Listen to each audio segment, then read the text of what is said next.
The Hangout on Air is live, and I'm sitting here by myself, Michelle Odom in Brooklyn, New York. So I am just waiting on some other people. Here's someone. Nicole! I was just about to talk to myself. Can you hear me, Michelle? Yeah. Okay. And Leonie is here. Leonie. Hello, everyone. Hi. Hi. So I was just starting to, we're live.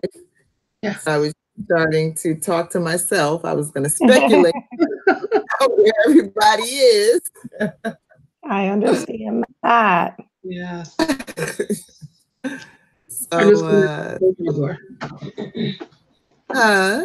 I'm just going to close my door. I'll be right back. Okay. So I guess we're not going to have Vanita. Yes, I saw her message. I miss her already. Yeah, she hasn't been here the last couple of weeks. Yeah. She hasn't been feeling that well, but I don't really know. You know, she's not actually loving this book. So I know, right? So you're not feeling well and you're not real excited about the book. This book, yeah. We may not see Vanita the rest of session 11. That's what I expect. But you never know. She may pop in. Right. Excited about that. How's everybody doing? Yeah. It's cold and so, but other than that, I'm okay. How are you all? I'm cold too. Yeah, I'm doing okay. I'm doing pretty good, I guess. Here comes Kim B. Good. All right, Good. Kim. And it looks like we have one viewer, so that may be Vanita, actually. Okay, I saw Gio moving around on Facebook earlier, so I think she will be here in a minute. So how you doing, Kim? Hi, everybody. I'm having some sort of problem with my back. So I'm going to hang in there for a little bit. Oh, gee. Oh, I hate to hear that, Kim. I hope you feel better. I don't know what I did, but don't get old. Living in Trump's America. Yeah. Yeah. Hey, everybody. Leonie's on mute. Oh. So we're just trying to give it a minute and see if Gio is coming, Kim. And then I think that'll be it. Unless you're ready to go on and get started, Leonie, that's fine too. I'm fine to do it either. If we get the sense that we should start, let's go ahead and start. Okay, let's do that. Okay, cool. All right. So welcome everybody to the Global Black Feminist Reading Circle. My name is Leonie Smith and I'm moderating tonight's discussion of Eloquent Rage, A Black Feminist Discovers Her Superpower by Brittney Cooper. So again, my name is Leonie Smith and I'm joining you today from Oakland, California. Michelle, would you like to introduce yourself?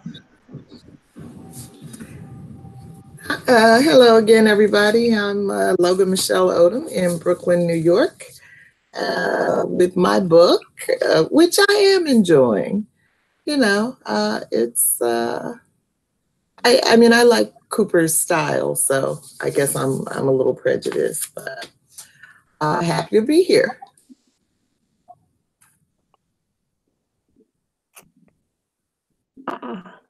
Nicole, would you like to Okay, introduce can you all yourself? hear me? Yeah, very well. Okay, cool. Yeah, but adjust your camera a little bit, Nicole, so we can see more of your face. While she's Oh, doing that, I just want to prove that I too belong here because I have my copy of the book. Oh, that's our entrance ticket. is that better, Michelle? Yeah, thank you. A little bit. Yeah. Okay. So, hi everyone. My name is Nicole Jackson Wilson. I'm joining today from Houston, Texas, and I have my book. And glad to be discussing this chapter tonight.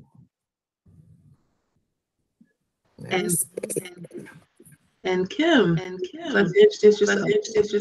Hi, everybody. I'm Brandon. I'm calling from New York. Here's my book. Glad to be here.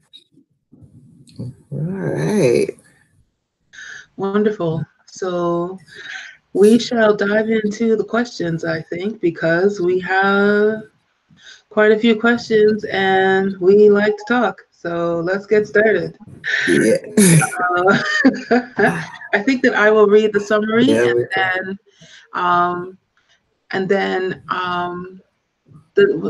would like to volunteer to read the first question? Okay, I will. Okay, so I'm going to go ahead and read the summary and then we'll follow through with the first question then. So in Never Scared, Cooper writes about fear of Black lives central to white supremacy, about the fear of Black lives, which is central to white supremacy and American identity, recalling several killings and injuries to Black lives born of white fear.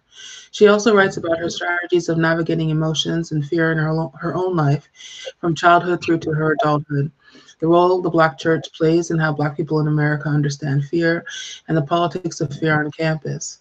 As always, we end with Beyonce, part-time pop princess and political visionary. #sarcasm.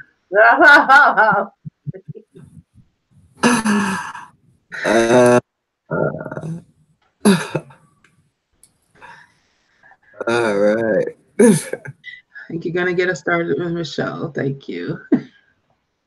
Am I reading A, B, C, D? How about you, if you want, or you can pick one if you'd like to get us started off at answering. Okay. Looking at the state of marriage, the African American and Black communities in America, Cooper writes, according to the Women's Policy Research, 60.9% of all Black families are headed by a single mother who is the breadwinner for the family. Another 20% of Black households rely on a married mother as the breadwinner. In every state in the United States, there are more single than married Black mothers.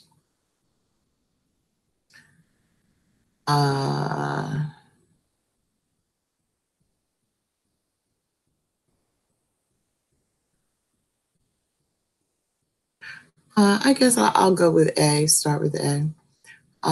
To what extent do you think the impact of single motherhood is a construct? And is this trend in women-led households one that you can imagine shifting? And is there a way for community and other social forces to bridge the gaps created in this American context? Okay. I didn't say I had an answer. Okay, so let's invite anyone who feels so moved to get our discussion started off tonight.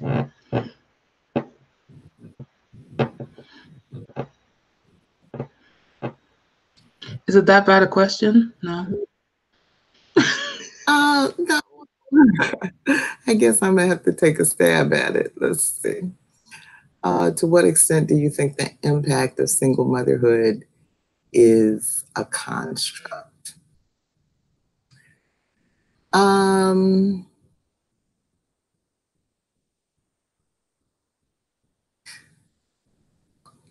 Well, you know,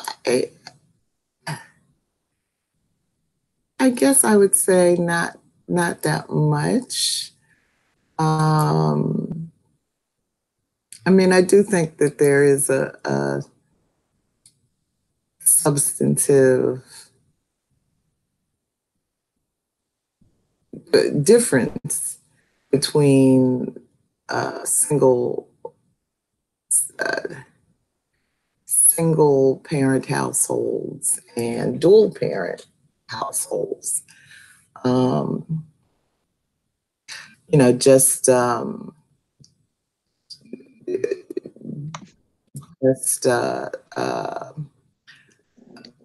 the vantage of potential income difference, and just from the vantage of, you know, I'm a big believer that you know, no two of us see the world or see things in exactly the same way. And so when you have two people looking at a situation, you know, you're potentially bringing that much more experience, insight, personality, you know, that much difference to it. And so one child with one parent, you know, you only have the one parent, whatever they perceive about who that child is or how to treat that child, you have that one perspective. Versus somebody else being there where you might get another perspective, you might, you know, have more of a chance for balance, or at least different. So, you know, so I think that there is a real impact, single motherhood. So, and I am a single mother. So that, you know, that's how I feel about that part. Is it a trend in women-led households? Is this trend in women-led households one that you can imagine shifting? Not anytime soon. I think it's where we are for complex reasons, and we didn't get here easily, and you know. So I guess no, I don't imagine shifting that anytime soon. Is there a way for community and other social forces to bridge the gaps created in this American context? Theoretically, yes. Practically, not as much. But, you know, theoretically, and you know, in some cases, you know, we do have community support that helps to bridge the gap. But you know, I think we're dealing with a real breakdown in community that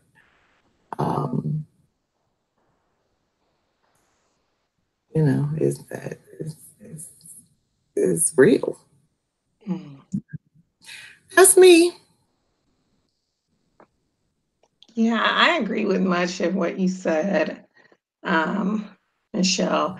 I would just reiterate that I do see it more so as a systemic issue. And I think, you know, obviously it's linked to structural oppression and the fact that labor is not the labor, where the laborer is respected. And so what we have now is these kind of global monopoly, you know, capitalistic corporations and this incessant greed that festers and replicates easily. And so you have a situation whereby it is difficult to mother, whether one is, with a partner, whether one is without a partner. It is difficult. And that's even without me spewing like second shift theories, But when we look at other world, elsewhere, shall I say, diasporas or, other so-called first world nations or underdeveloped, so-called underdeveloped nations, let me say that. We still see the same thing because this thing is global. It's a global crisis. It's a global issue. It is the very thing that mitigates it. It triggers. And I don't even want to say mitigate. It's the very thing that triggers those kind of push-pull factors that keep Black bodies moving, roaming, going from this country to the next to another, and policy that's always supporting this kind of fugitivity. Black body, always on the move, always escaping something, always fleeing. And it is so damn unfair. But like, what can we do about it? And I just to speak specifically to the single mom, whether it's the single mother who has to leave a child behind. I'm revisiting June Jordan's Soldier. And, and to think about the fact that her mother is in America as a West Indian immigrant, because finally her grandmother has enough money. She's labored long enough to unfairly compensated, i.e., for her to bring June Jordan's mother to America. And then, she's saying she's not really clear as to what happens, what's her father's story, because she gets different stories from her father. But so there you have, we talk about diaspora there. And then you can have, the single Black American mom. It is the same oppressive structure. It just looks slightly different. It's still an oppressive structure. And again, my question is, what do we do? By the time we solve one problem, we fall behind again, right? So then they change the game, and then the rules change, and then they revise something. What can we do? And the reality for me is, especially in rereading Richard Wright's Black Boy also this week, the reality for me is to recognize and be straight up about the fact that Black life is forced to, is supposed to, under these corporate conglomerates, it's a bare life. It's already a social death. It's supposed to struggle and suffer because, again, our humanity is never recognized.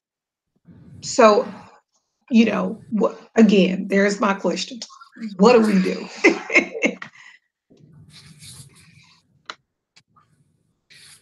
Thank you. Kim, do you have anything on this? Could I just add, along the lines of what Nicole was saying? There's a figure in here, and every time I see this somewhere, this is page 211. In 2013, the median net wealth for white families was over $141,000. For Black families, it was $11,000.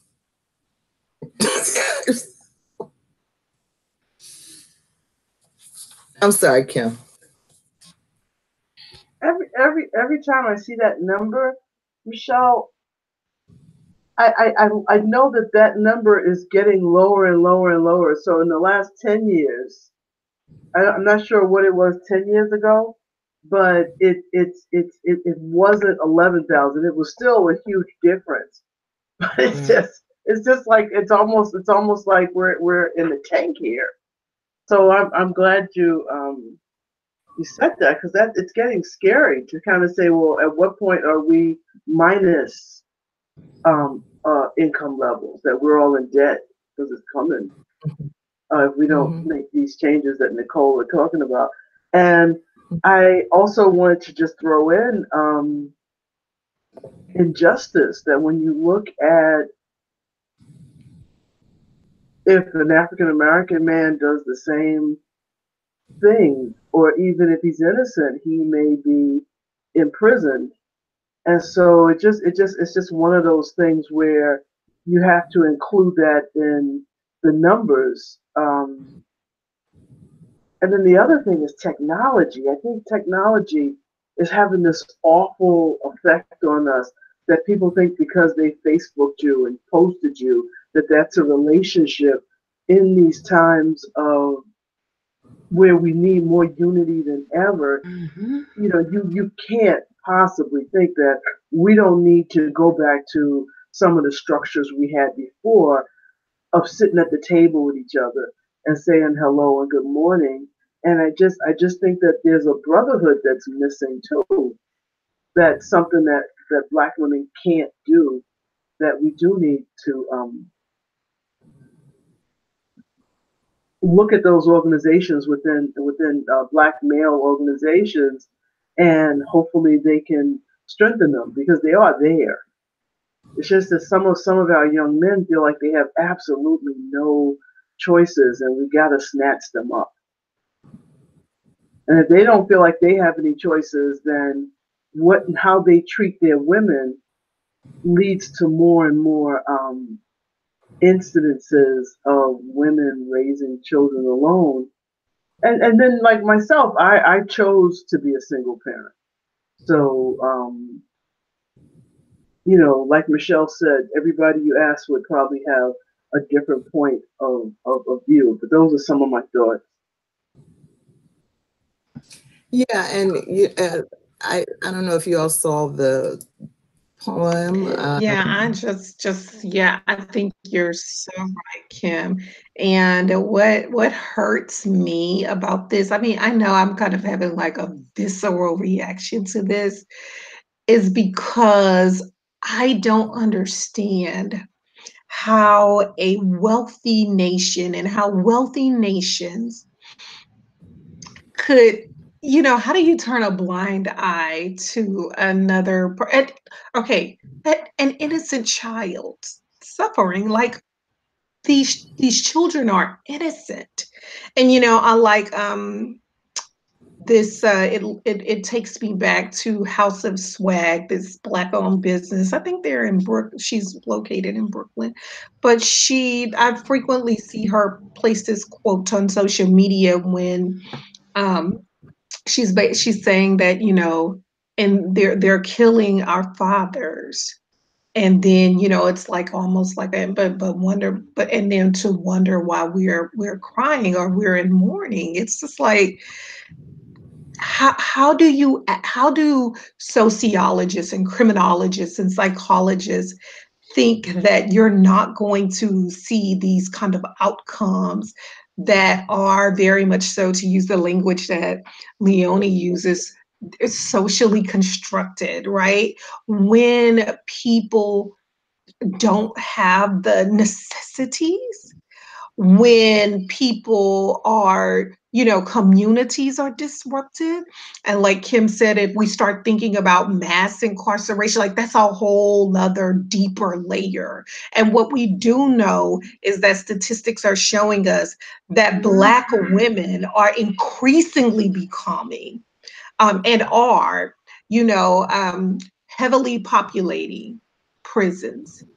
So that means somebody's mother, so somebody's father, and then we already understand what the statistics tell us about once you have one parent who's been incarcerated, chances are you're going to have an incarcerated child. And then what happens when at least, perhaps more than one parent, and then rates of recidivism, and they're employed. It's just so much.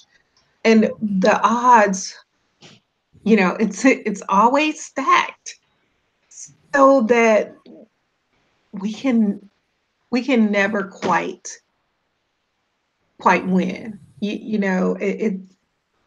it baffles me. Now I'm gonna be quiet and Thank you. Does anyone want to pick the next question? Hello, or Gio, would you like to introduce yourself since you're here now? Okay, sorry I'm late, ladies. My name is Georgette Moses, and I'm coming to you guys from Columbia, South Carolina. Yay! The crowds go crazy. All right. So let's do choose your own adventure. If anyone can pick any of the other questions, and we can move our conversation to that next.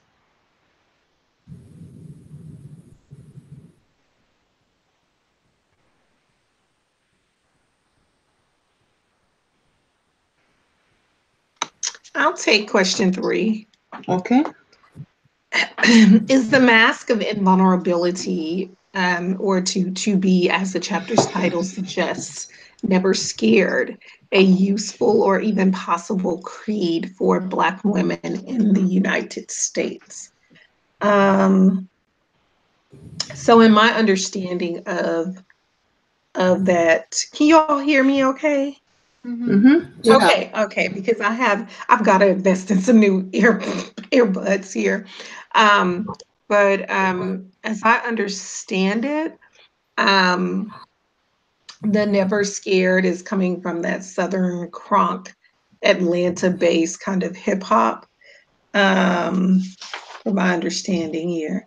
And so I do like how Cooper signifies on that, and she, kind of riffs on this notion of being brave. And so I would have to say I identify with that. I do like the rhetorical use of that because it just takes me back to Black women's studies. And, I'm thinking of the title of one of my favorite books. All the women are white, all the Blacks are men, but some of us are brave. And I think it's, again, just signification of her bravery, and saying, that these are some difficult to have conversations. And we know, if we go back and look at a long history of, movements, protest movements, civil rights, Black Power, the movement for Black lives, or if you want to call it Black Lives Matter, whatever, we know that Black women and Black girls have always been in the struggle. We've always put a body on the line, to force this country to reckon with its moral depravity, and to bring about change that is necessary, and needed. And so I'm thinking about, Linda Brown and other young Black girls, Ruby Britt, just all these figures. I'm thinking about, even the hidden figures. Black women and Black girls have always had to do it afraid. We've always had to, kind of recite that ethos of bravery and being never scared, and then going in these spaces and doing this work, performing this labor, afraid a lot of times, to be honest. So I like the way Cooper uses kind of that reverse psychology to call attention to that very thing, that kind of rhetorical strategy. Thank you. Yeah, me too, Nicole. And, I think along the same lines, if in the way that she was developing the chapter, if the mask of invulnerability means you're being invulnerable toward fantasy,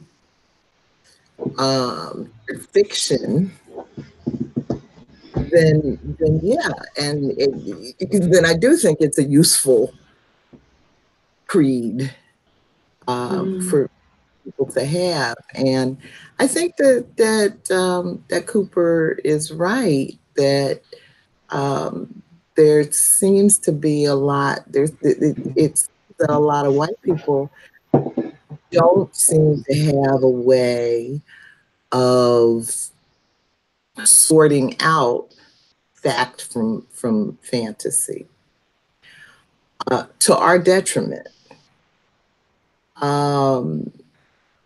And so, you know, in that sense, there are some things we should, you know, really be afraid of, that are real, but we still have to put one foot in front of the other and get through the day. But you know, like I was thinking about as I read through this chapter, I think I've told you all about it probably several times. A white male friend of mine who told me one time that a lot of white men, when they see a white woman with a black man, they believe that she is being raped, even if they know she is making a choice to be in that relationship. Because they believe that the black man has put some kind of conjured some kind of spell, and that's what she's doing. So, you know, so we're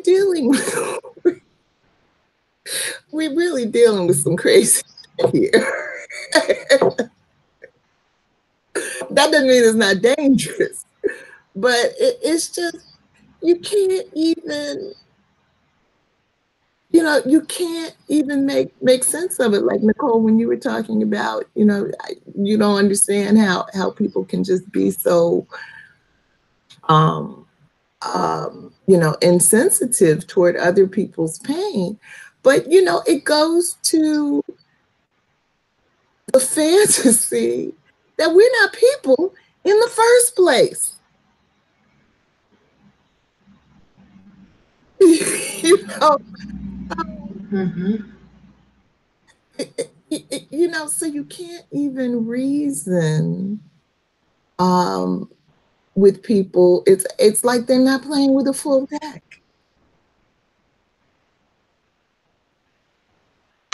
And at some point, Michelle, I think you bring up a really good point, because at some point, like, it takes us to call out and be very deliberate about dealing with not just white authoritarianism. So we see that in 45 and his cronies, and not just, you know, white authority and how it likes to present itself in its full-fledged facade, but and not just white fragility. But I think a larger component is the way white innocence always works. It is always at work, in the it's so deeply embedded here that, again, the white innocence, like Michelle, the narrative that you shared, again, that's that kind of pathological form of white innocence. It is like Brittney Cooper talks about. Okay, well, we'll elect a black president. See, I'm not racist. That's white innocence. But you know what? If he can't fix all this country's issues in 3 months, you know, then we need to get him out of here. You know, this it's crazy. And again, it's just another way to not reckon with the obvious. And, you know, and I'm just going to be honest with my politics. I don't know how we move forward in this country and not call on, you know, and cry out for and agitate on behalf of reparations. I really don't. I don't know how. I agree. Thank you. Where are you on that, Leonie?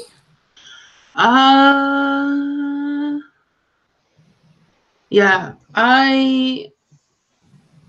it's hard for me it's really hard for me.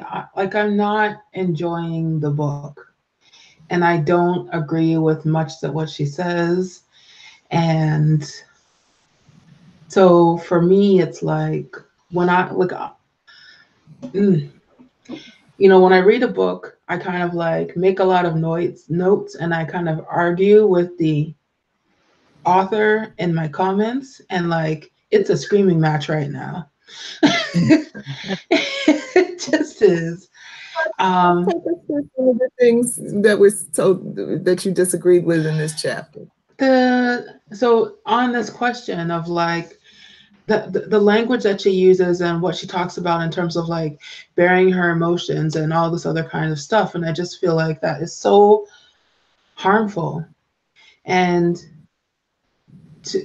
it doesn't so much. I actually find it upsetting. It's not so much upsetting that that's what harmful to manage your emotions. Yeah, well, yes, this idea that they are to be managed, like it's managed out of existence, is essentially what the argument that I'm getting that she's saying.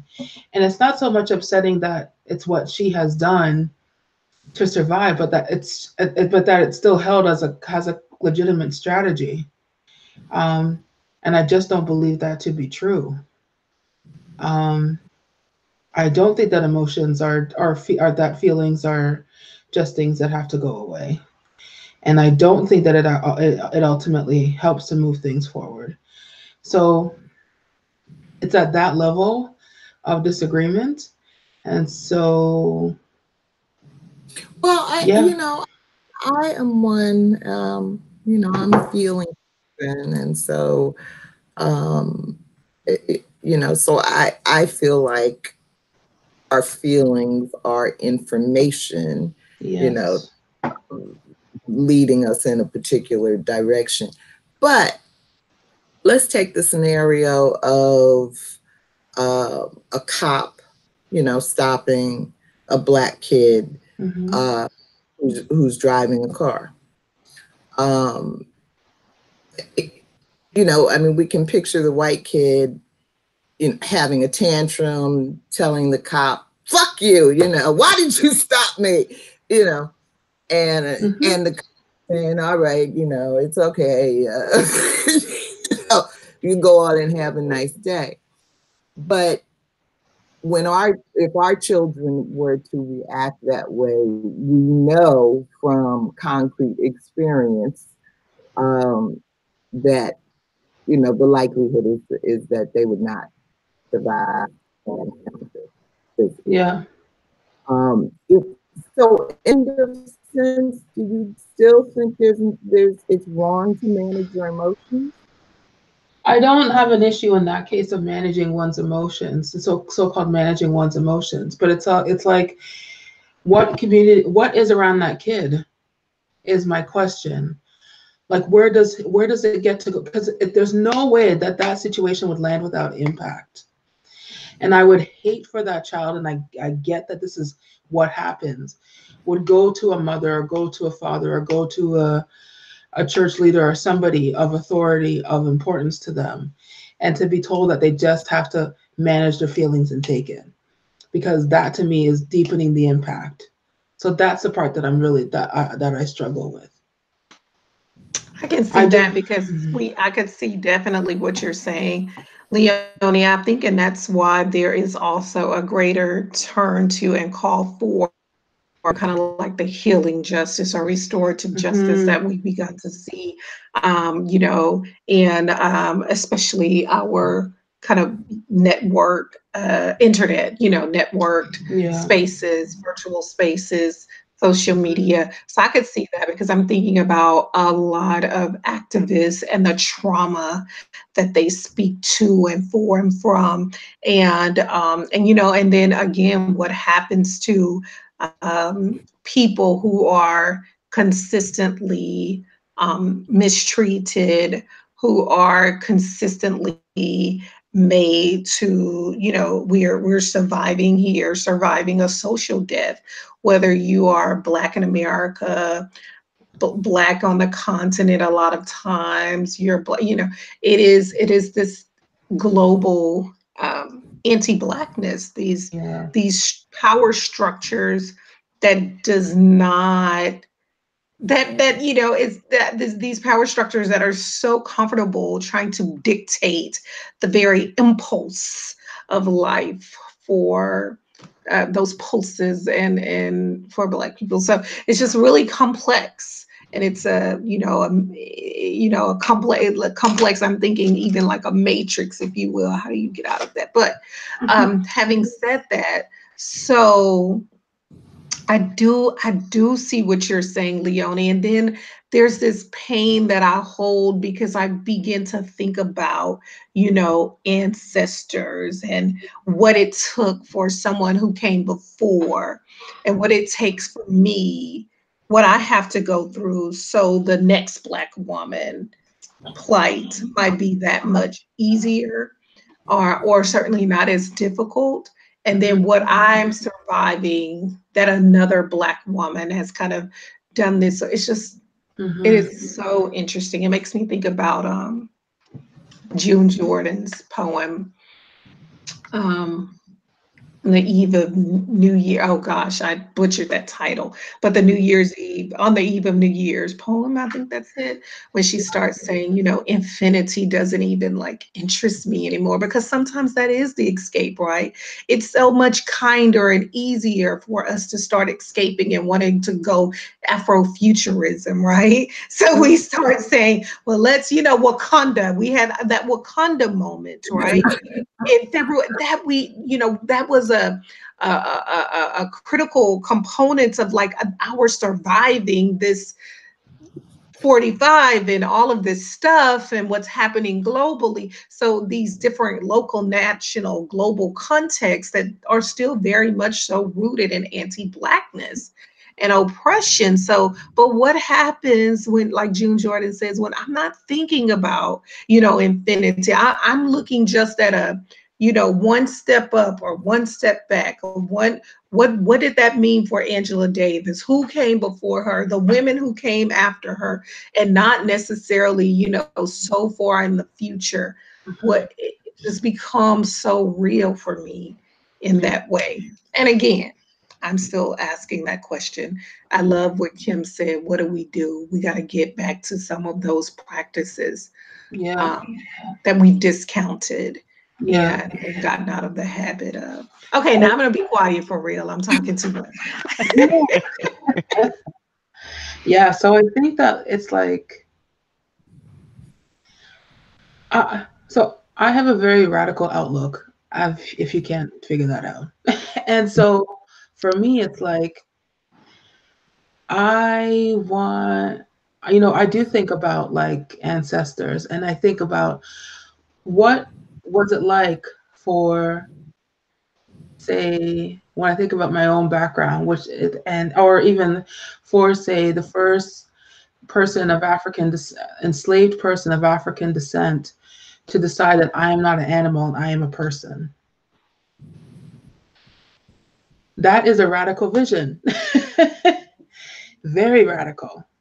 There's nothing around to suggest. I mean, it steps right into that question around Afrofuturism. To me, they're parallel. I can't say the words, but parallel. I still got it wrong. Parallel. Thank you so much. This is what community is for. So it's like that. We understood you, Leonie. I like it. Thank you, Michelle. Yes. You know the way it works. Black people, we can't talk. Just kidding. So it's like, for me, I want to see that vision. I hold a very radical vision and understanding and outlook to the world. And so I know that it's not for everybody, that not everybody can move past the, what Kesha Scott's book, The Habit of Surviving. But like, I know that most people cannot do that. But like, I'm interested in finding people who can move beyond that and have a radical vision, because I don't see the point of waiting or being polite or asking with kindness or any of that stuff for a system like white supremacy to pass, and it needs a rebellion for it to move on. In my mind, that's very clear.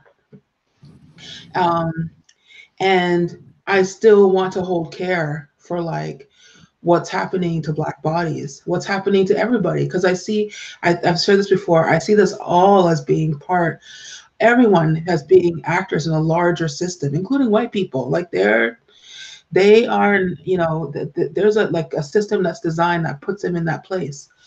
And so when I read something like Cooper, talking about that she doesn't have time for like white supremacy, I don't know what to do with that. It's not something I can connect to, because it is the object of the thing that it is the thing that we need to destroy. And so I don't think that being like it's wrong and I'm not going to engage with it is a way forward. So that's my struggle in reading something like this. That's my struggle in these kinds of discussions, is that I don't think that the visions are radical enough. I really don't. So yeah, that's my very long answer to your question, Michelle. Thank you. Thank you. Yeah. Does anyone else want to respond to this, or we can continue our choose your adventure and pick a question?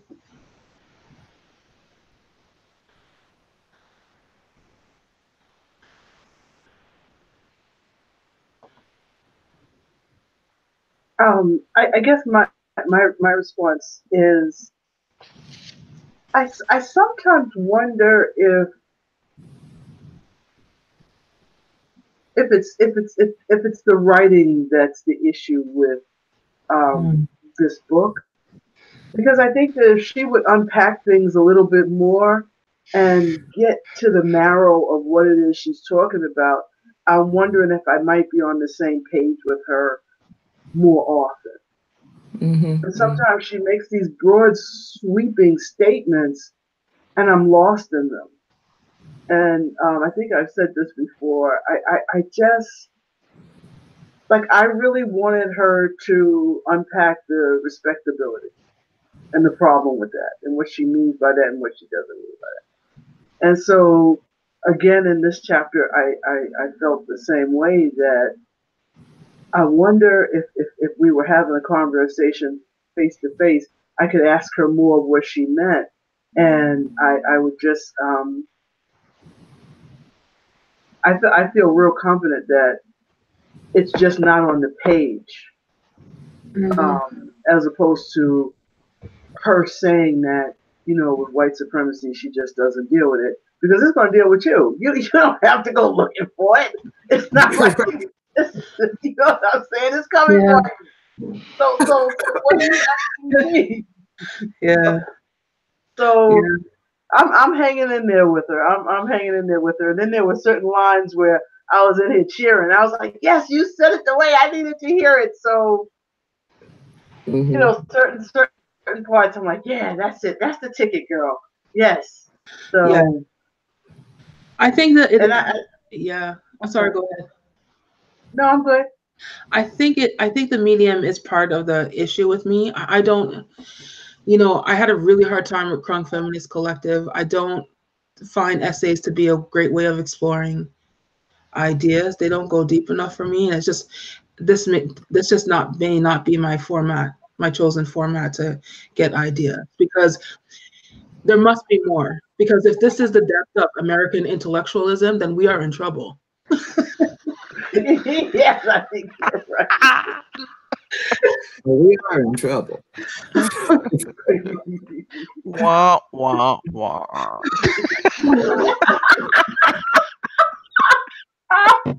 Oh, we got sound effects. I love it. Yeah. Okay. You heard anything from Gio? Oh, wow. Well, I'm just listening, man. You guys are just like totally exploring this and and dissecting poor Cooper. I She's just expressing I hope she never sees this. She's probably watching. She's binging Oh, at home. She's binging on it. Oh, those women. What are they talking about? I see, and I happen to like it, but then too, I find the value in like her, already like going back. It's something about I love when Black women are going back to their girlhood. So I love that. But then too, I know like I think what happens, it's a new genre. Well, public writing. She's been doing public writing, right? Because when we read the blog, the Crunk Feminist Collect, so that was very public writing, but this is in a different, slightly different, because it's this book and it's just her voice and she has to carry this text. And so I know like she's been trained as an academic writer, and so it and I know in academia how you're trying to find the newest thing. You have to enter the conversation, so to speak, to talk about, the allude to the Burkean parlor, and then you're bringing something new or you're revising something, So in many ways, like it's difficult to adhere to that because these narratives are old, right? We're talking about oppression, really. And but it's it's the way in which the story is told, the narrative is structured.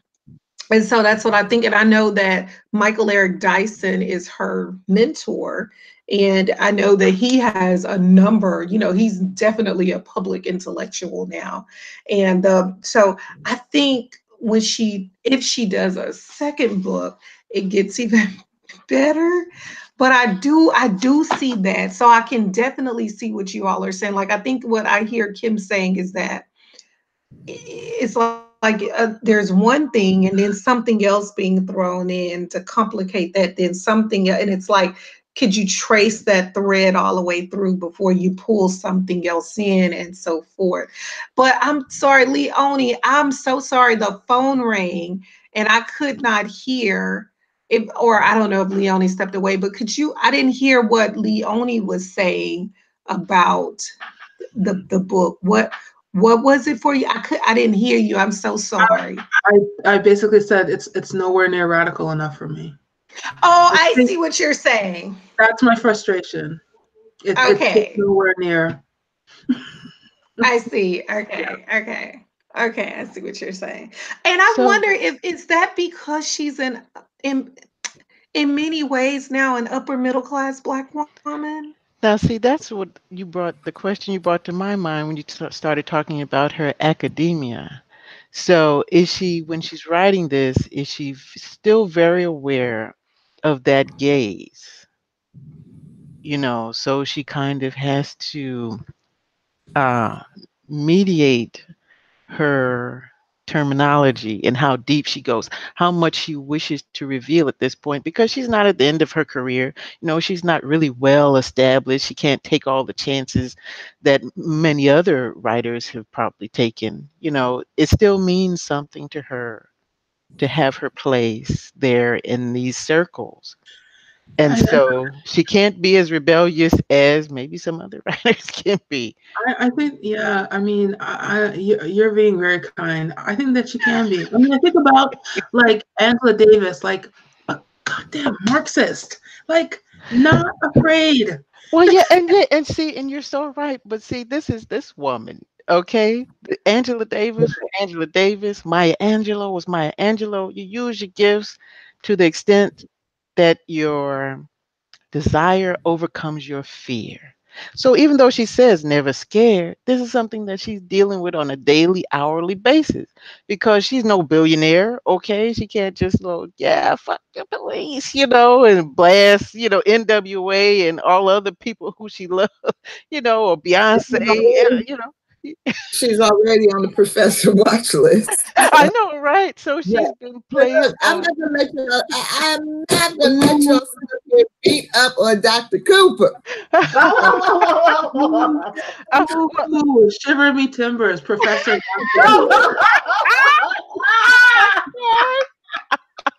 So So what you say, Leonie, is that she better stay stateside. She can't come to Canada. She out of her league. I think that to a large extent, we have to meet people where they are. And, you know, Leonie, when I was probably younger than you, you know, I had a much more radical vision than I think I have today. And it's not that, you know, I think theoretically, you're right. You know, we do need a revolution. But, you know, it's one thing to say that, and it's something very different to actually do the work of making that happen. We've had too many. You know, when Angela Davis was imprisoned, you know, it was a different era. It was a different time. There was a groundswell of support, you know, to lead to her release. But we've had too many other political prisoners that have stood up and been courageous, hauled off to prison for the rest of their life, you know, never to be looked at again. We're not the community that is sticking by our revolutionaries. We're not the community in this era that is standing up with any phenomenal courage that's necessary in a revolutionary environment. You know, we talked earlier about the prison system and how many people are caught up in that, but there's a whole other system, a welfare system, homes, a whole social service system are completely dependent on, and that's a hand that we're not trying to bite. So as much as we can want the revolution, and some of us, you know, there will be some few of us, you're right, it ain't for everybody. It ain't for the faint of heart. That's for sure. But, you know, if the revolutionaries are not dealing with the realities, then what is it other than some fancy talk? But revolutionaries are happening throughout the world, and they are shifting what the reality is. So that's the part. So when you say, I see everything that you're saying, and that scares the shit out of me. It does. It's like, and for me, it means white supremacy wins. If pursuing middle classdom means that you cannot move forward or create a radical vision, what is the point? Give up. Because that pursuit and the pursuit of the kind of significant shift and change that needs to happen cannot happen at the same time. So this is the thing, is that it's happening around the world. I mean, we read a lot of African American stuff, and maybe we need to start reading more widely, because these women exist in the Black women doing this work exist in the world. We talked about the politician in Brazil, and she did get cut down. And what did they do? They brought you knocked down, they won, they popped up 5 more. And I think that is a level of change that is needed for us to see shift. So if people are so busy trying to be citizens of the, you know, the so-called greatest country in the world, nothing will move forward. Nothing will. Right. I definitely see where you're going there too, Leonie. So you and Michelle, both y'all have put out some very, you know, thorough arguments there. So that makes a lot of sense. I would also add that I think, well, since Cooper pivots to Beyonce and you know, hip hop and so forth, so I might as well inject Erykah Badu into this conversation. But in one of her songs, she says, you know, She's saying, you don't want to fall in love with me. But anyway, she's saying you got to change jobs and change gods. And how much, what you're saying, and I'm thinking I'm taking into consideration what Michelle is saying, which is this very, this reality that Black Americans live under. And if I may just add an aside, when I think about our so-called Black revolutionaries, a lot of them have been, from really a lot of them are from what we consider Caribbean nations, right? When we think about it. So there is a tie there. And it was something about when I read June Jordan's Soldier again, hearing her father's words where she would say, he was saying, you cannot get that complex of inferiority like those Black Americans. So, I mean, okay, so that's just, an aside and a consideration of diaspora wars there.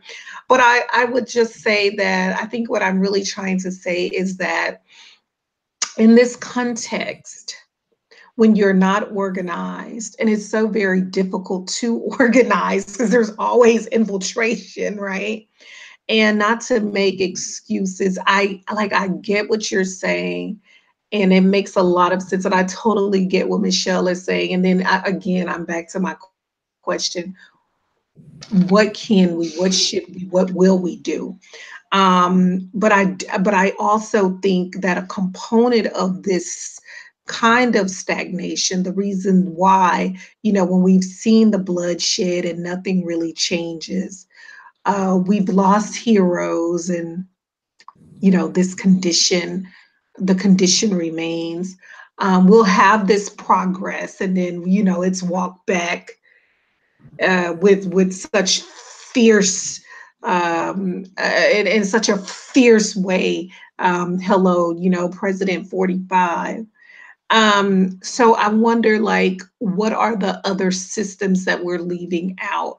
And like you say, if you're going to cop to capitalism, because there's a real issue when a man or woman or child or person, if you're not into the binary, is starving. When you starve, it kind of makes you comply.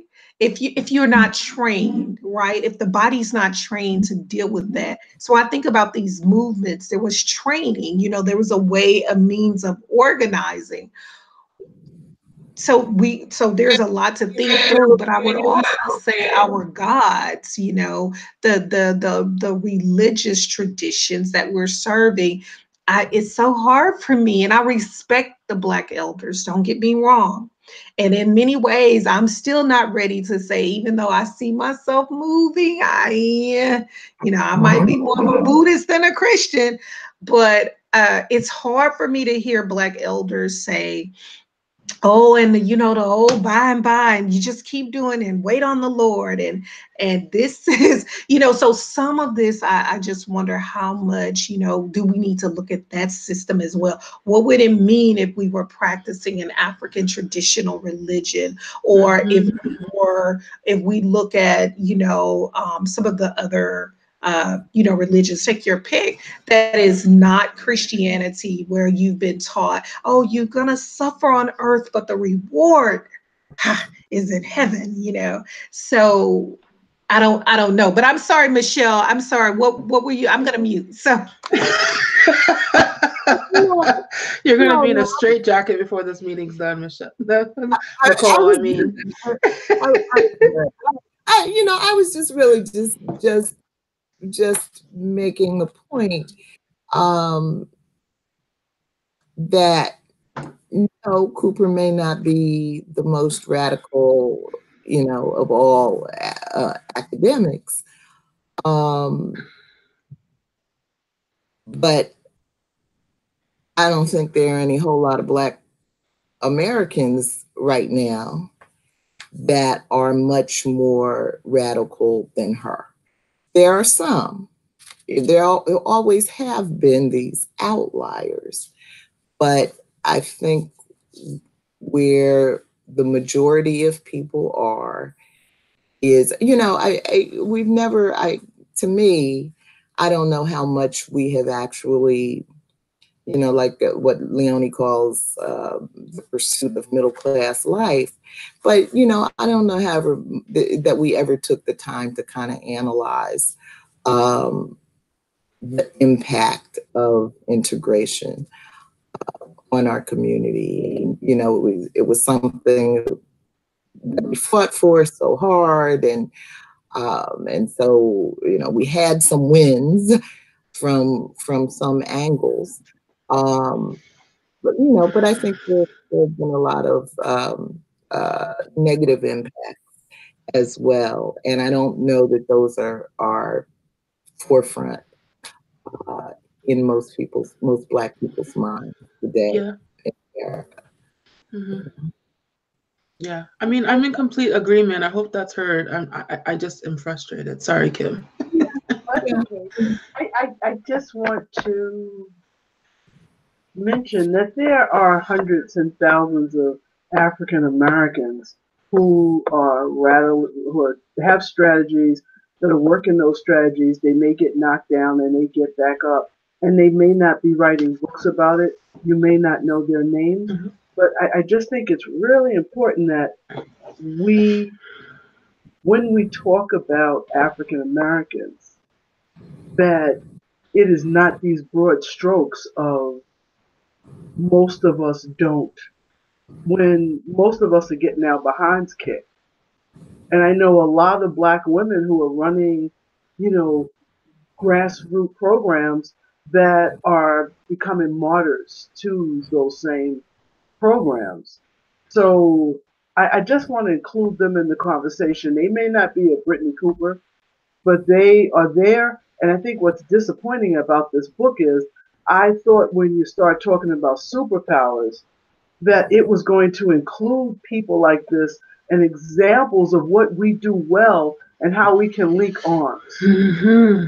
That's what I thought the superpower was, that when we linked that rage and that fear and those brave talks, then all of a sudden you could see all of these, especially I'm talking right now about strong African American women.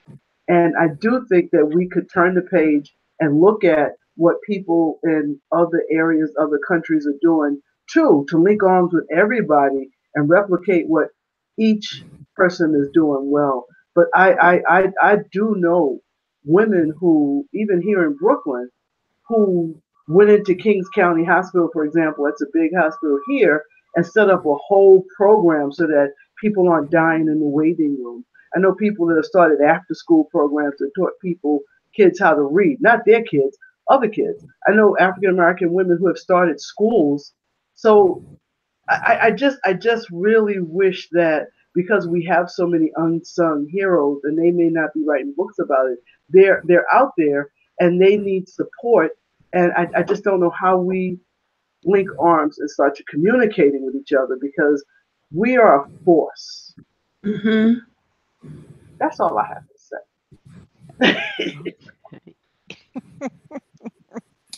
Okay.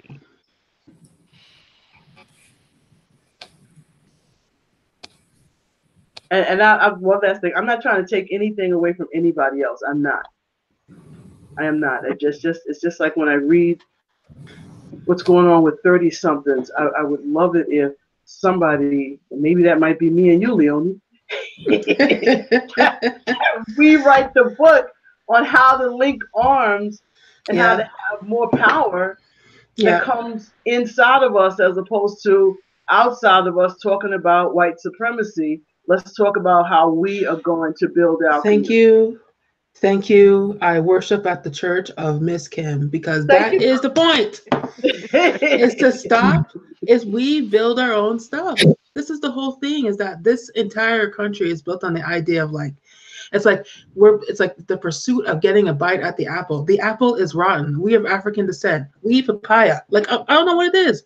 We just need to this is the whole thing, is that there's even something like the Black church, I'm all for Jesus and everything, but let's be clear that the introduction that Black folks have to Christianity has come from a white supremacist lens. Let's be clear about that. Yes, and that's the first way you start, like for many of us, you start moving to the margins of your Black family. When you start calling that out, to say, look, here's some research I've been doing. And it's like, oh no, you blasphemous. Especially, so yeah, I agree with you. But I am interested in what you said, Leonie. I do think that's something for us to think about. First of all, the productive uses of the imagination. Like, it'll never be if we can't first imagine it, right? Yeah. But also that when maybe we do need to commit to getting outside of America more in the literatures we read. We've done it here and there since I've joined, but that would be wonderful. I'm thinking about this beauty right here when they call you a terrorist, and how she talks about Patricia Kahn Colors, how she talks about what attending a social justice oriented high school did for her. And in many ways, it was the exposure to being exposed to certain literatures that made her think through and start to interrogate and even imagine possibilities, for Black life, her own life, her family members' lives. So, and then a lot of that was, outside of, of course, literature written by people in the US, but definitely outside of, and just, as a representative model. Maybe once we start reading that, we will, just link some other ideas together is all I'm saying. But there's so much work, Yeah. so much. I love how Kim said they become martyrs to those social justice organizations, because why Black women so damn sick, and Yeah. But I so mean, much. the very things that you were talking about, Kim, are the very things that I like. That's the work that I'm engaged in. Restorative circles, restorative justice, building like programs, because that's where it's at. That's where the shift is going to happen.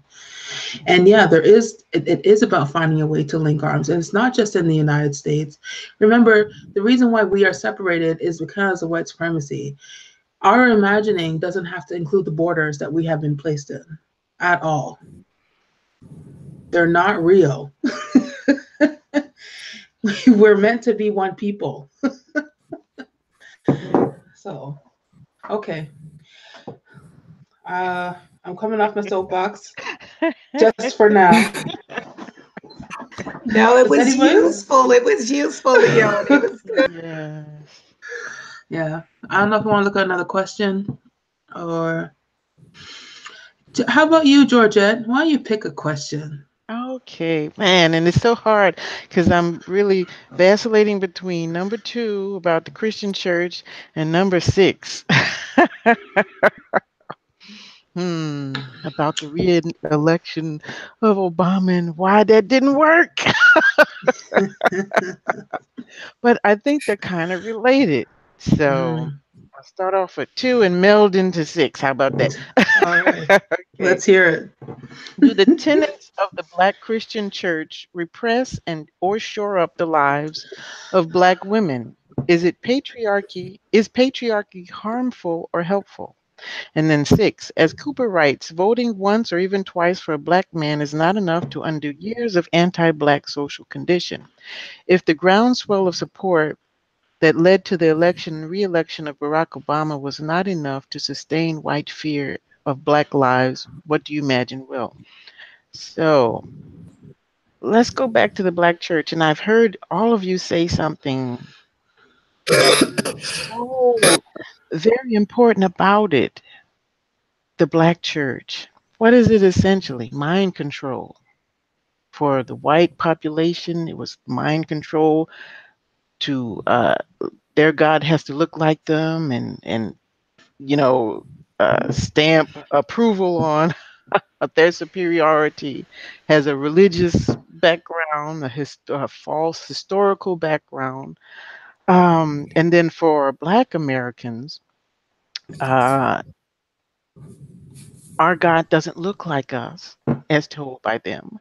So that stamps, our fear, our feelings of inferiority and powerlessness, until you can break free of that, you have to be willing to accept the lie because it is a lie. They have to be willing to accept the lie because it is a lie.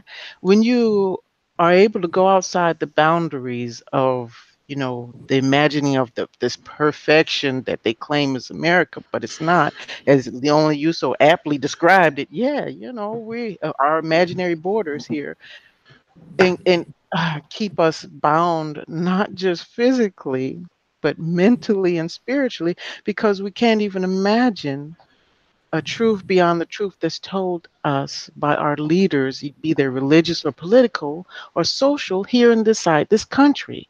If someone from another country tells us something, we more than likely discount them because they don't have sheepskin from an American university. And that's, it's some kind of political, academic bias we have. you know Doctors that come from another country come here and they can't even have a medical degree. Okay, like what they learned in their country wasn't good enough or better than what's going on here in the medical system. We have such a prejudice against it, and that's because we don't experience and accept other cultures, their science, their vision, their rebellion, their ability to rebel and succeed. So, that it goes back, and I love what you said there, Nicole, when you said change your God and change your religion. Well, isn't that the truth? Okay, if your religion is keeping you bound under the oppression, the chronic stress and fear, the dysfunction that you got to do whatever it takes to survive, you're never living. You never take the chance to live, because the definition of survival and living successfully is given to you by someone else.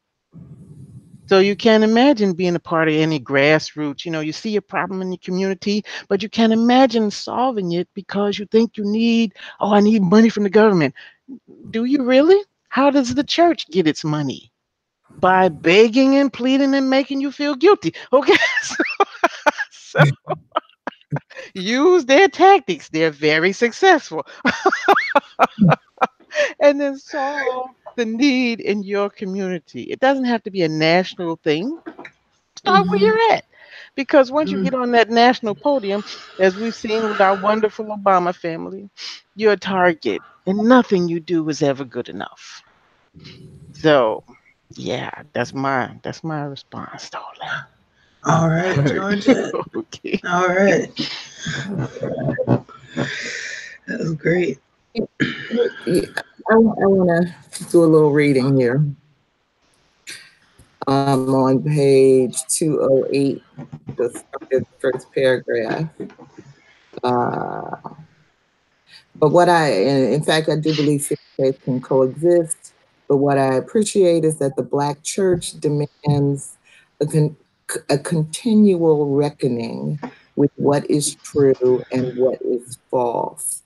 And then ... down toward the end of that page, as I said in Grown Woman Theology chapter, churches have an exceedingly long way to go in combating matters of homophobia and sexism, and frankly, modern day Black churches ...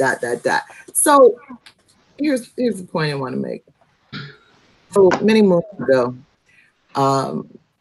when I used to do some organization development work, one of the techniques that we used was called appreciative inquiry. And it's basically looking at two sides of a situation. Critiquing. It's a method of critiquing from the positive and the negative. So you would start a sentence with, what I appreciate about XYZ is ABC.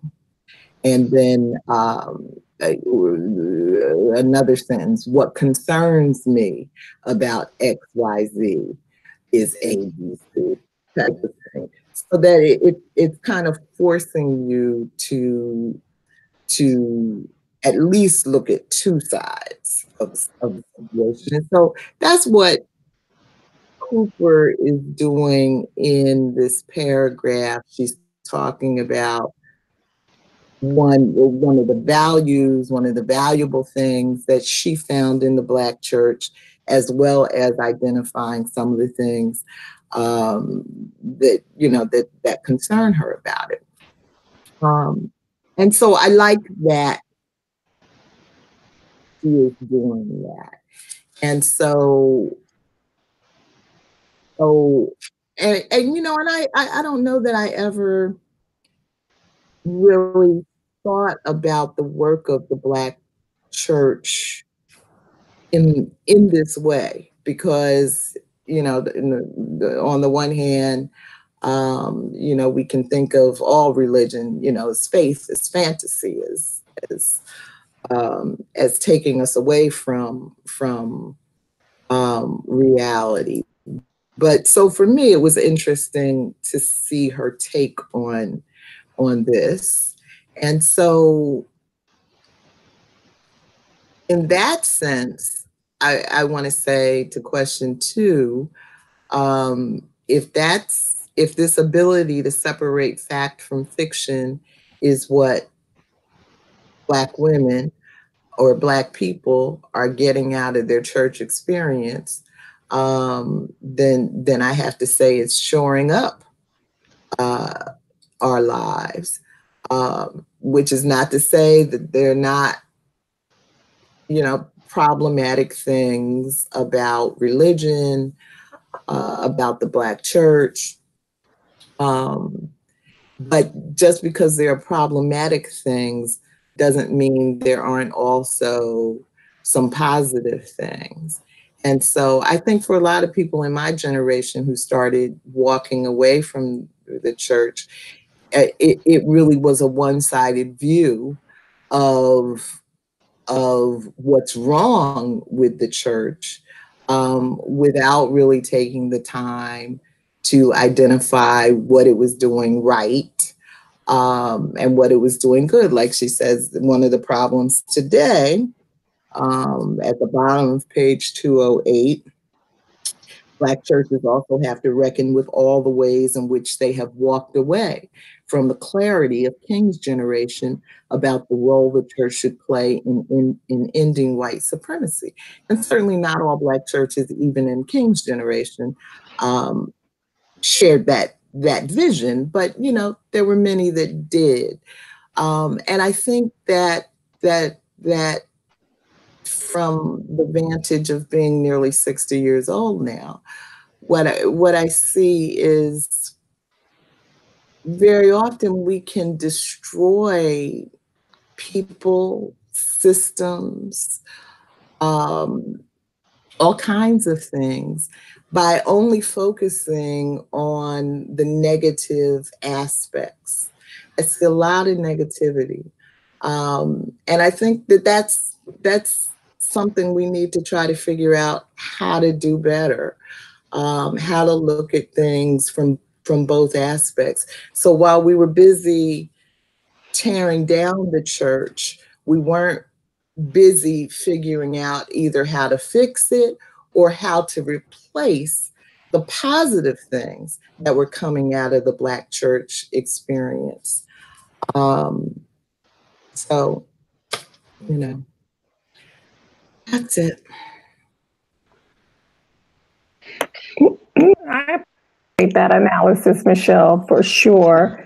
I think what becomes difficult is that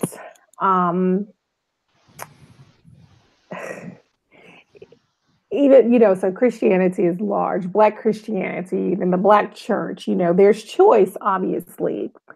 But when you think about it, you consider the grasp, that it has on us, like there is an like, okay, and this is America, and so we do understand the way in which evangelicalism has its way and so forth, and and King Jesus, and in a patriarchal culture. And I don't say that in a mocking way at all, because still very much so, obviously, my faith tradition, although it's moving from the center of my ways in which I worship. But I think the problem is this.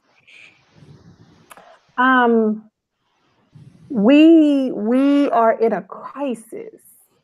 And so whereby, it is okay if we look at the numbers, and if you were to say, well, this percentage of whites are also, but it serves them so well. Christianity has served them. Christianity in many ways has that kind of radical liberation that Leonie is talking about. Christianity has in some ways been a stumbling block to that. Especially, I guess, when you get into, us moving away from liberation theology into prosperity theologies, right? So if we're not talking liberation, what is it for? I think it may not necessarily be that it's Christianity, but if our liberation is not centered, what good is it? Even when I speak of Buddhism or Hinduism for some, or some blacks, or Egyptologists, Hebrew Israelites, which is also kind of offshoot Christianity. But again, what Nation of Islam.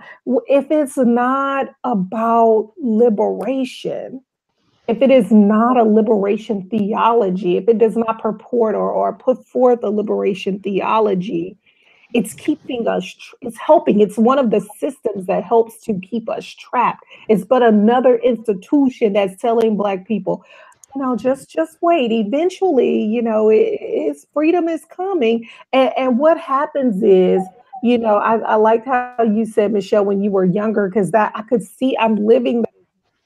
When I was 20, I had time for it. I'm 40 now. My youngest children are 12, and my oldest is 20 years old, almost 20 years old. I'm like, I'm running out of time here. When is it gonna happen in my lifetime? Hell no. I'm starting to reckon with that.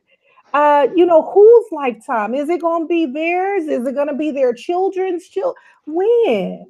Again, it's when we get this sense of urgency. And I was listening to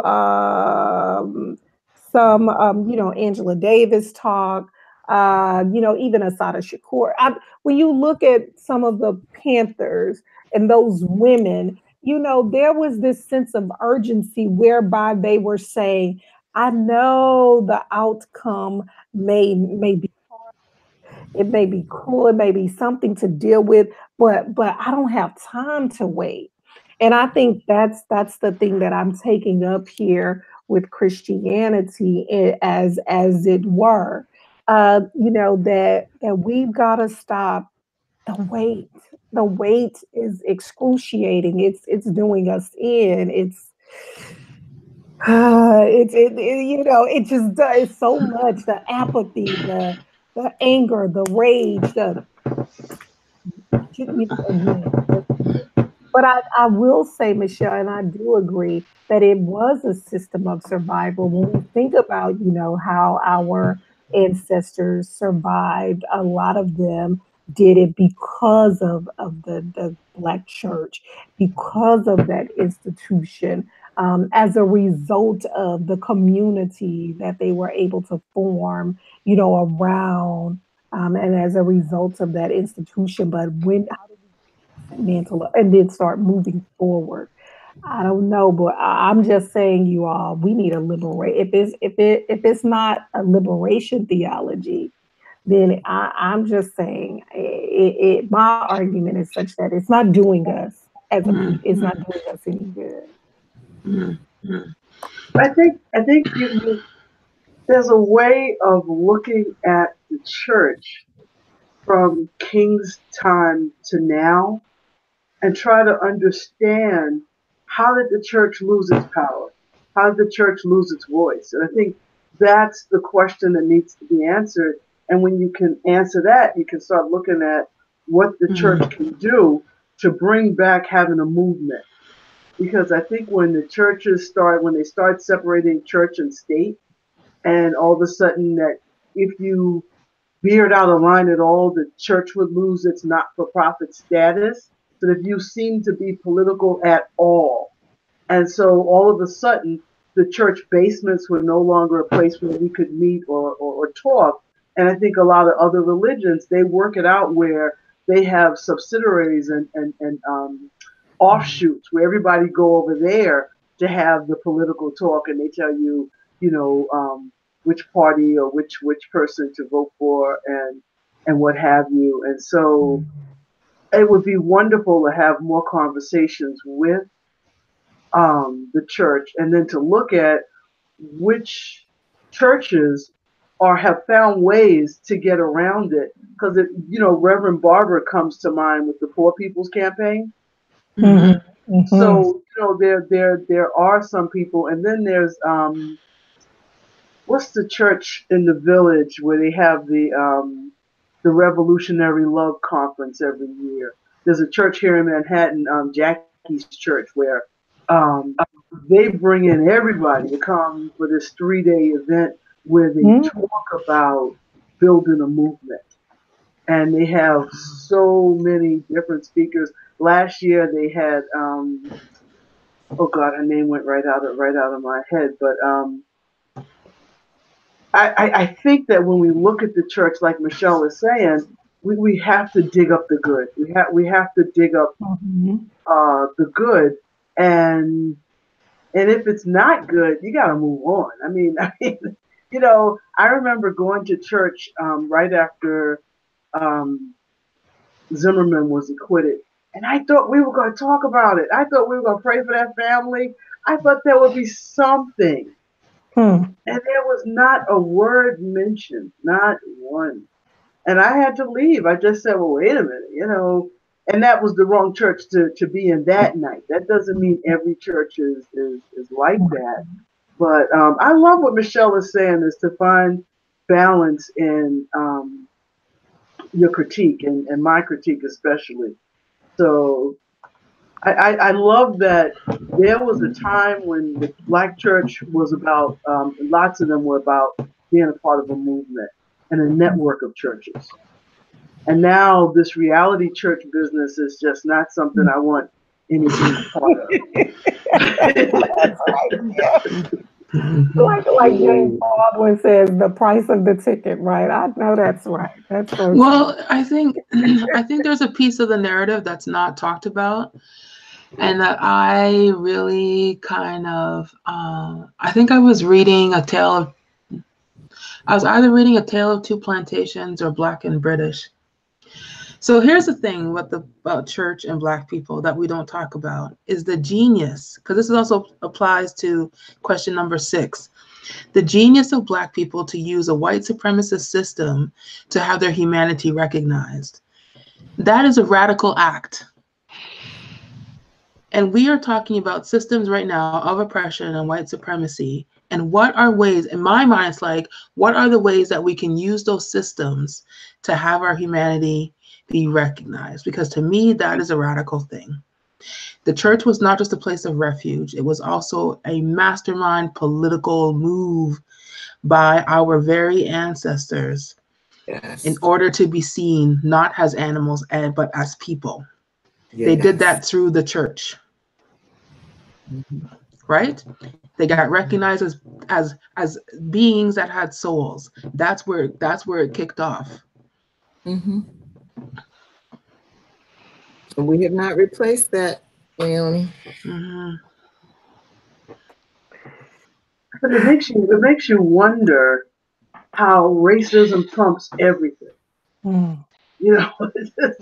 It's just like, so when Cooper is talking about racism and capitalism, because racism and Yes. because prosperity gospel is a triumph of capitalism.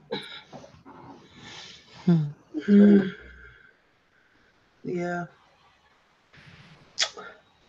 Good discussion of that one, Gio.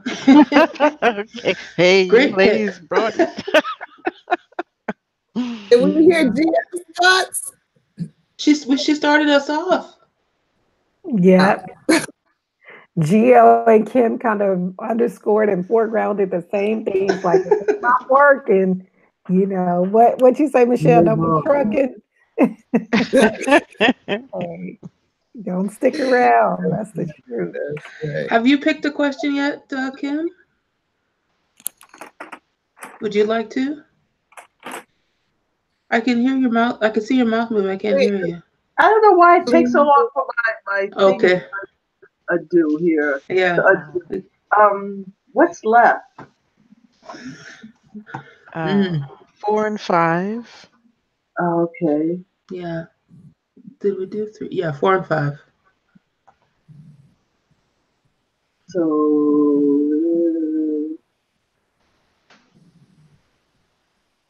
oh dear, what's that? I guess 5. And I just got, so let's see here. Yeah. Cooper writes in this and other chapters about carefully navigating the world in order to ensure her survival. She also writes earlier in the chapter, Black girls learn that managing our fears is the key to our family's ability to survive and thrive. Cooper writes in this.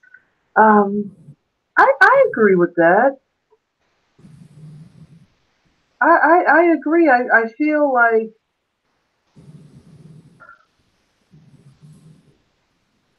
that you're always navigating, that you're always trying to figure out what role you have to play in different situations. And when you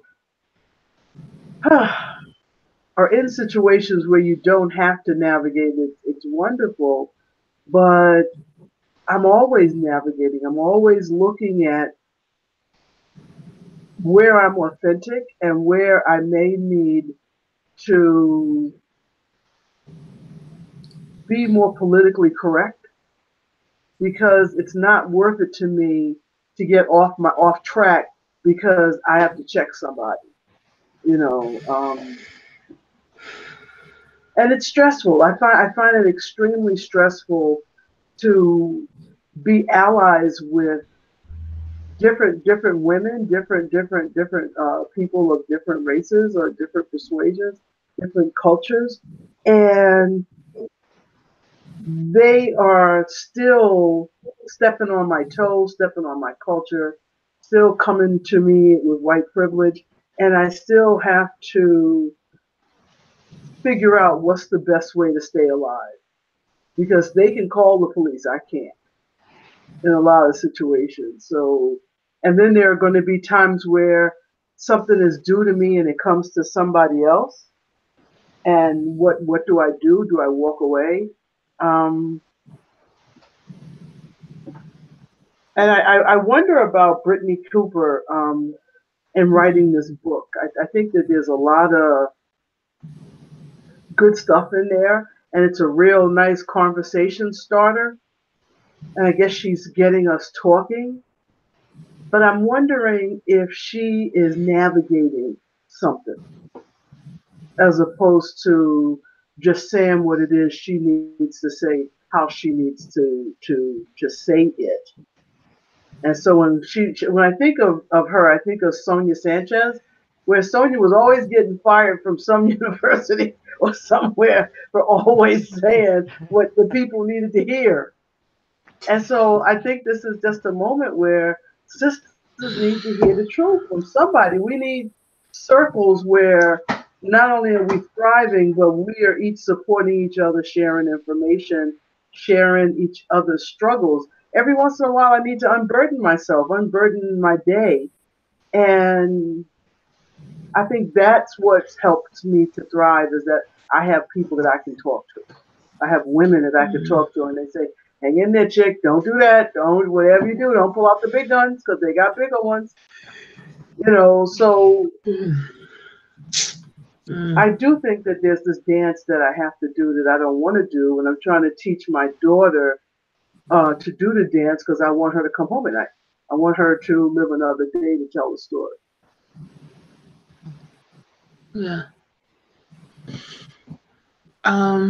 So for me, yeah, I think we could do with a little less management of feelings, because I think Michelle mentioned this earlier. Feelings are information. And it's often information about like something that lands like trauma. And so to not actually do, my whole thing is like, feel what you feel, but like to not actually do anything useful with it is to just replicate the kind of violence that we have right now. I mean, yeah. So I this piece of like, when she talks about her feelings being the subject to intense micromanagement, I think that's irresponsible. I can see how she arrives at that conclusion. I think it's very much the wrong conclusion. We have had, in however many, if you have, you look at the years that we have been, that we were enslaved people. You look at the years when we have basically just been on our best behavior. It clearly is not working because so much violence has turned in on us. And so my whole thing is have your breakdown, have your feelings, all that stuff, manage it for your safety, all that stuff, like we were talking about, like your daughter and that, Kim, all true. But like something good can come from it if we have the tools to find a way to process what it actually means for us. And I mean, I see this. I was in, somebody did what's called a constellation for me, and it was around my body, and it brought in ancestors, it brought in people in my family, it brought in so many things. And we're talking about, I have spent most of my childhood and my entire adulthood, and until I stepped into the space of being able to look at what my feelings and emotions were telling me, I could not even consider the idea of moving forward in a way that's healthful. And so that's what I want for us. I want us to be able to, like, outrage is important, but it is not useful unless you do something with it. All you're going to do is spend your energy or put yourself at risk. And I think that there's more for us. That's just my impossible dream, I guess. Only I don't think it's impossible. Yeah, I don't either. So, Leonie. And I don't think Dr. Cooper would disagree with that at all, Leonie. I think it just made, as Kim was saying, something about her writing style to you or not. I don't think she would disagree with that at all. It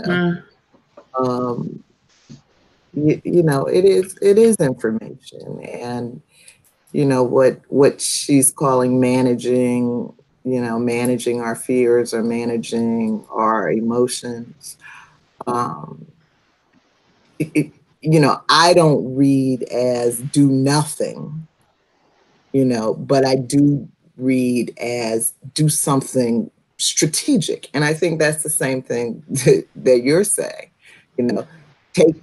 take that feeling and, go start a restorative justice circle, take that feeling and do something. But that is still a way of managing, and not just rage, as we talked about in the beginning of this book. Rage, anger, it can be healthy, it can be good, it can lead in a productive direction, but it can also be very destructive. It is very much like learning to play with fire. Doesn't mean don't have fire, but you do need to manage that fire. Yeah. I wanted to ask Leonie for clarification. I was trying to understand. So are you saying that you feel like that she needs to release that tension, that the body does not need to hold, that rage, that anger, that pain, or is that what I'm hearing? I just want To save, I think, so what I find with myself and in the, I kind of like hang with different people who have a different view on things like emotions and their usefulness, is that, so say, you have children, say you have a child or whatever. And so we are habituated in North America, but particularly in the Black community, that say if a child so-called acts out, that there is either, if the extreme of it is reprimand, the other, what I would still say is pretty much an extreme, is kind of like to call the bad behavior. And I'm not saying there's nothing wrong with wanting to stop the behavior, but then is there a conversation to like look at what's happening for that child? Because to me, that's where the healing comes from. So I don't care if I personally don't care if the child is screaming and yelling or whatever, if they're in a safe container, which is an important piece, especially for Black bodies. Like that the home or something is a safe container. You want to scream and rage and do your thing, do it in a safe container. But that I don't then want the best thing to come out of it is for some child to know what good behavior looks like. Why? So that's what is that clearer? Yeah, no, that makes a lot of sense, because I felt like from what I thought you were saying, my perception, I felt like there was still a tension, because I knew I hadn't quite grasped. So that's why I was asking you for clarity. But no, that helped.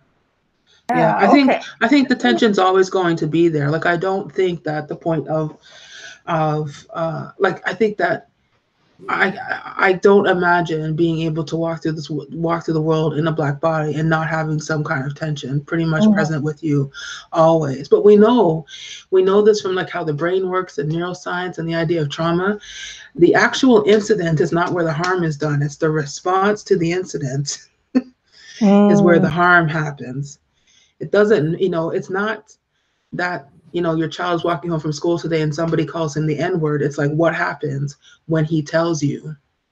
That is where the whether or not this is something that lasts for 5 hours or lasts for 50 years, that's where that gets determined.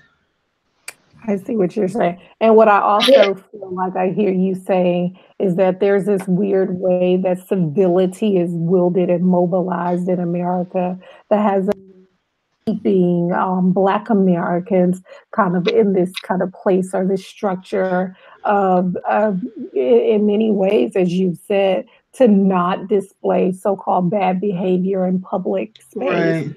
Yeah. So, and what we saw with the movement for Black Lives / Black Lives Matter is that you began to see that kind of deliberate unruliness, that the means of saying, and it was strategic and organized, that no, I'm gonna put this on display. I'm gonna disrupt some stuff.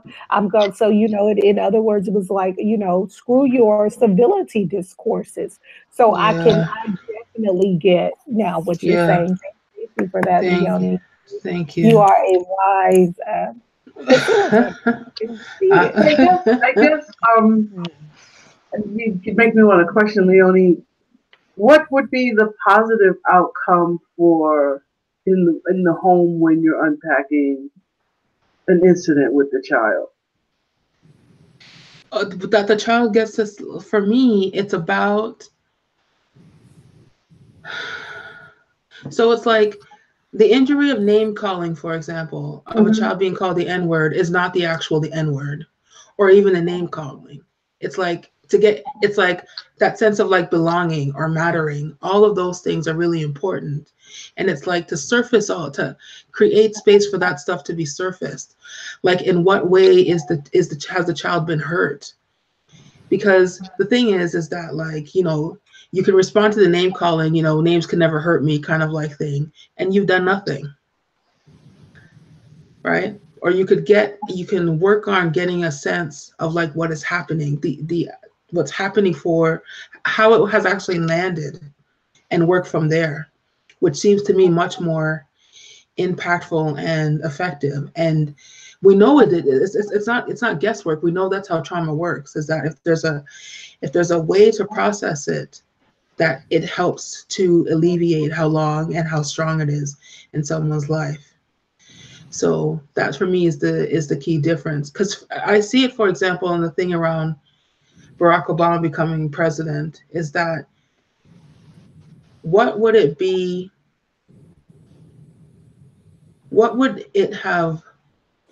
Okay, is African American or Black Americans, are they better off by having had someone like Obama, as opposed to building community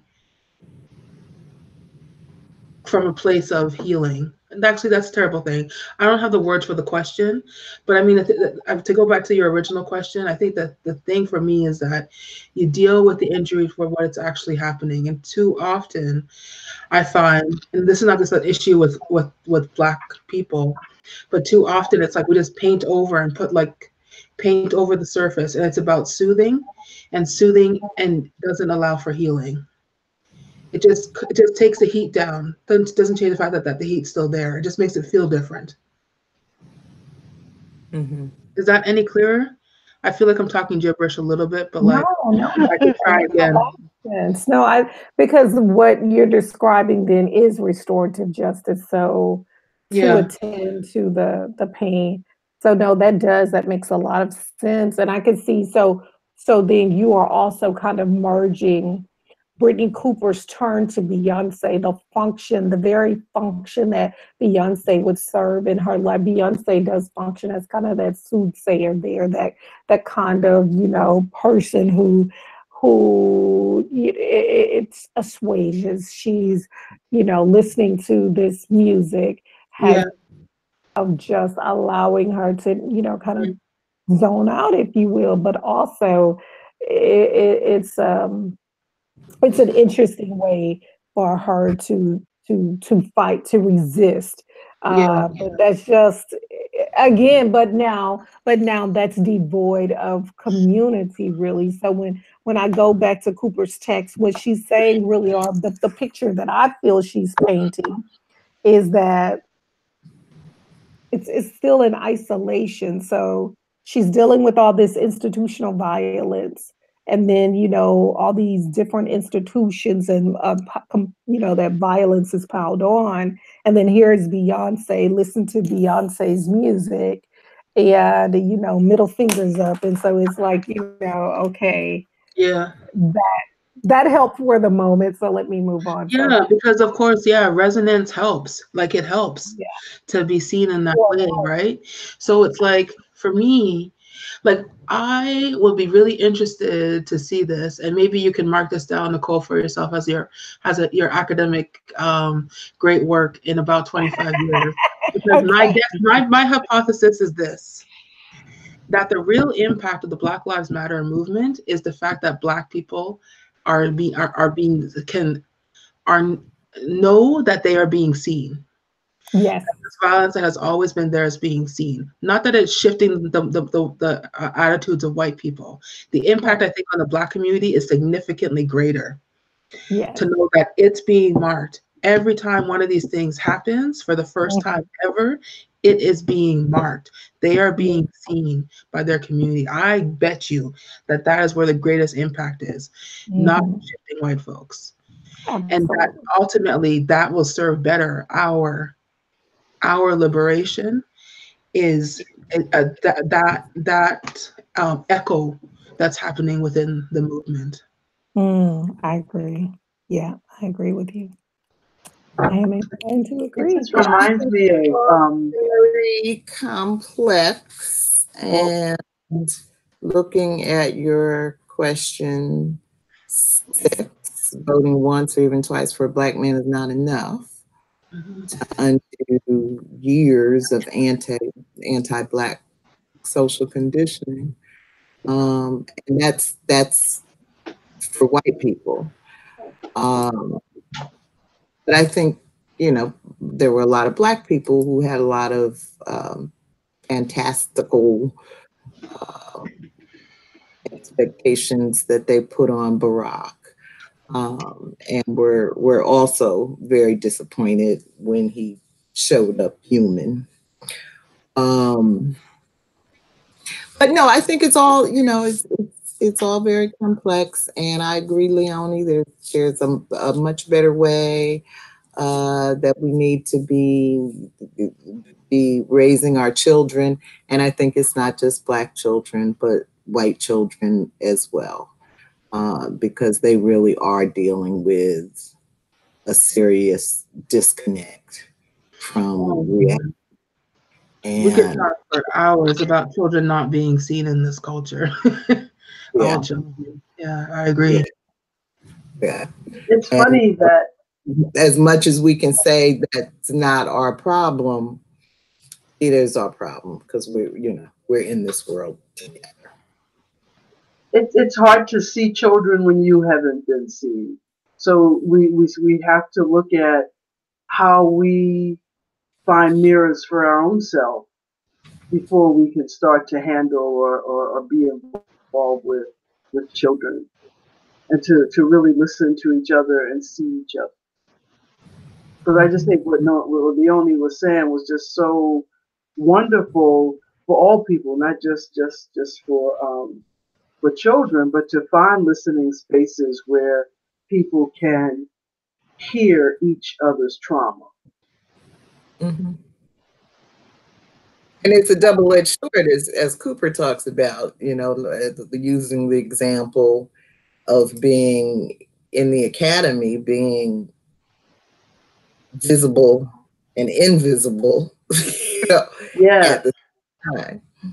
And we have that outside the academy as well. So that's why she needs a group like this where you come, you are heard.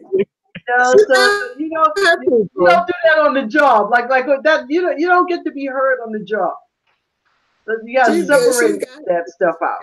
She's got the feminist collection. I just want to on a question. Did we talk about that part 5A? Is there an opportunity to thrive when such fears are ever present? I just want to say, I think thrive, first of all, is subjective. Okay. But I think that some that are doing their vision, but in some cases they're doing it by just sort of blocking out. The fears are not there because they've kind of blocked out what the experience is for so many masses of us. So I don't think that's good. I don't think that's healthy, but I think, for some people it may be working in a sense. All right. But do you also think, I'm sorry. Oh, I'm sorry, Kim, go ahead. You sure? Okay. Kim, I'm gonna let you finish, but I just want to interject that we are almost at 8:00 and we were supposed to stop at 7:30, Leonie. But Go ahead, Kim.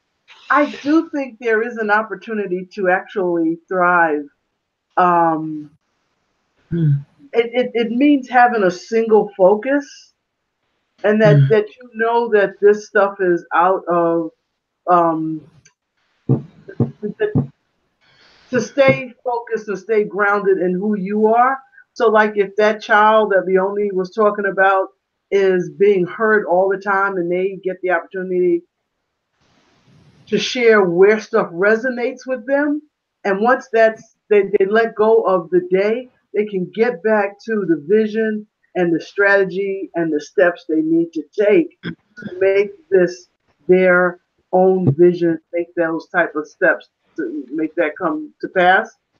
And I think that's one of the things that I'm working on is how to still push my own agenda when every day you hear of another mass murder. I still can't go under the covers. I still need to unpack that, but then still move forward with what I need to do. And that's where I think I will be able to thrive, is in taking the power back. Yeah. Well, thank you. We have arrived at that time, as our fearless leader has stated. So I want to thank you all for joining us here at the Global Black Feminist Reading Circle, sharing our story together. And we'll see you next week. And our moderator next week is known? Kim. That would be Kim. Wait, let me double check. I think it's me. Yeah, it's you. It's All me. right. We don't have anybody for the last week, so I guess we're just going to do that, potluck method. Okay. All right. All right, everybody. Bye-bye. Nice question. All right. Great questions, ladies. Great conversation. Yeah, Have a you good mad, yeah. Good night. Good night. Good night. Have a great week, everybody. Good night. Okay. Bye.